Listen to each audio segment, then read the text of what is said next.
So I've been listening to Alex O'Connell's critiques of the Old Testament and the genocides specifically on Christians' attempt to defend them. And some say, well, it was okay. Those are really hard to wrap your mind around. But this is how I would personally probably respond to it. I'm like, is there any world in which you, as a good moral person, would go back in time and tell the people of Israel, unfortunately, you need to destroy everybody? And the answer to that is possibly. Because imagine a world in which, like, maybe Jesus wasn't ever born,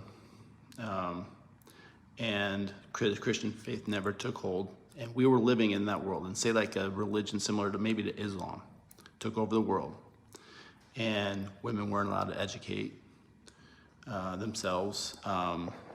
They had to wear stuff head to toe, no women's rights. Minorities had very little rights. And can you imagine, like, they had absolute power? So eventually they'll start turning to people who didn't convert to the religious faith, then probably start killing them too. And so you have a worldwide like Holocaust, no women's rights, people getting stoned for disobedience, beheaded. If you deny the faith, you get killed.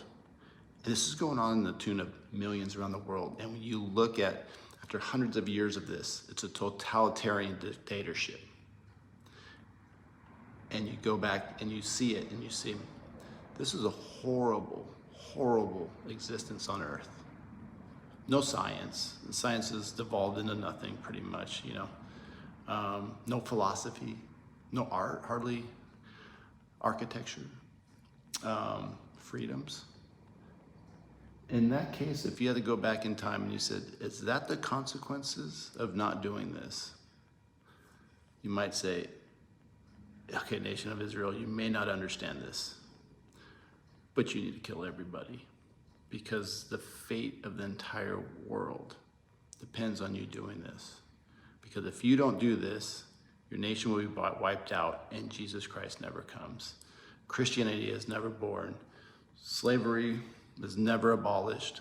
Freedom for women's rights, never established. Science never gets taken off. Human rights never flourishes. There's so many things that can go wrong. I can see how even someone like Alex O'Connell can even say, yeah, potentially there might be a world and a scenario in which I will go back in time and say, you got to do this. So that's kind of like my answer. Maybe God knows.